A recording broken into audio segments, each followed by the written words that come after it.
Assalamualaikum warahmatullahi wabarakatuh. Teman-teman, pernah gak kita menghadapi teman yang sulit sekali diberi kasih masukan, yang sulit sekali diberikan pembenaran, atau teman yang keras kepala ya? Bagaimana cara menasihati atau memberi masukan kepada orang-orang yang punya jiwa keras kepala, bahkan kepada orang-orang yang sebenarnya dia salah tetapi dia tidak mengakui kesalahannya. Dan bagaimana bisa membuat mereka sadar bahwa sebenarnya apa yang ia lakukan selama ini adalah salah. Sebagaimana kita ketahui bahwa di muka bumi ini jarang sekali orang yang pada saat melakukan kesalahannya terus mengakui kesalahannya dan kemudian benar-benar kesalahan itu karena dia. Seorang pencuri bahkan pada saat mereka ditanya, mereka punya alasan kok untuk mencuri. Karena ada kesempatan, karena kelaparan, karena kepepet dan segala macam.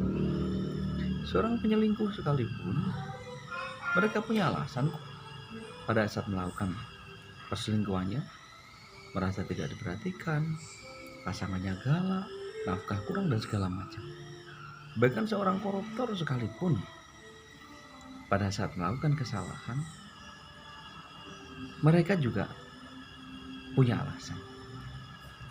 Nah, bagaimana menyadarkan mereka?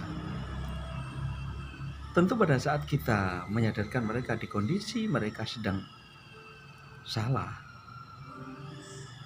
mereka tetap akan mencari pembelaan.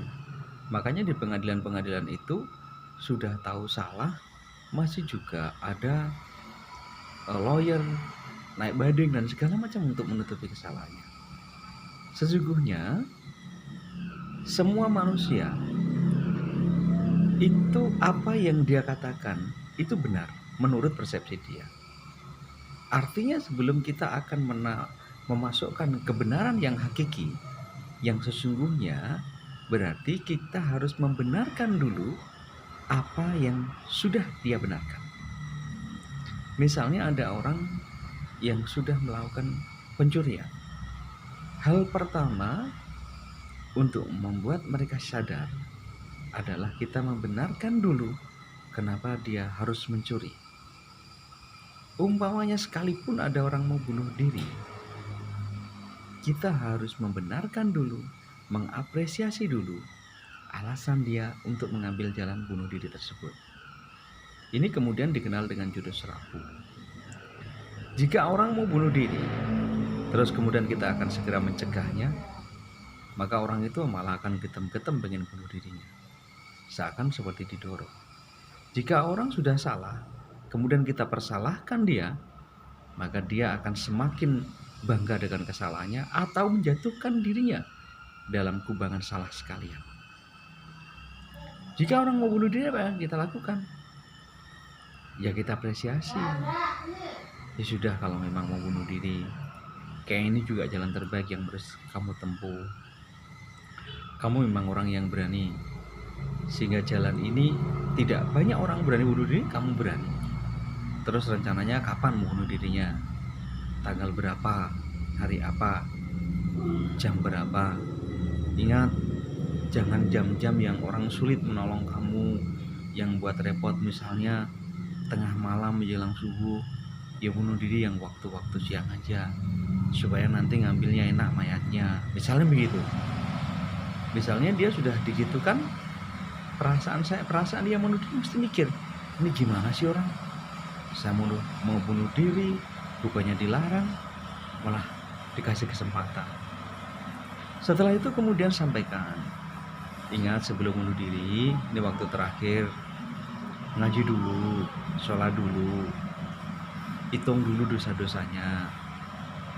Sudah cukup sedikit dosa kita atau amal kita sudah banyak, atau masih kurang amal yang sangat sedikit yang kita punyai.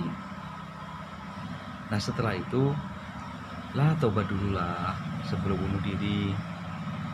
Nah pada hakikatnya pada saat mereka kemudian sholat, ngaji, taubat, Di kondisi dia tenang, kita akan tanya, gimana, jadi bunuh diri enggak? Yang perlu kamu tahu, bunuh diri yang kamu lakukan ini akan diganjar kematian yang sangat sakit, dan di akhirat nanti kamu akan disiksa sebagaimana kamu menyiksa dirimu saat kamu bunuh diri ini. Jika kamu pakai belati, maka kamu akan ditusuk-tusuk pakai belati, seterusnya. Nah, kesadaran mereka akan terbuka di level gelombang yang rendah, maka kita akan mudah memasukkan kebenaran hakiki. Begitu juga orang korupsi, begitu juga orang saat salah selingkuh, begitu juga orang kalau salah pas mencuri. Kita tidak bisa membuat dia sadar seketika itu, apalagi di depan orang banyak. Makanya kita yang punya anak, kita yang punya pasangan, kita yang punya karyawan, pandai-pandailah dalam bersikap bagaimana memberikan kebenaran yang hakiki pada diri karyawan kita, anak kita, pasangan kita pada saat dia salah. Jangan sampai dia salah kemudian kita lempar dia supaya semakin salah dan terjebak dalam lubang dosa. Assalamualaikum warahmatullahi wabarakatuh.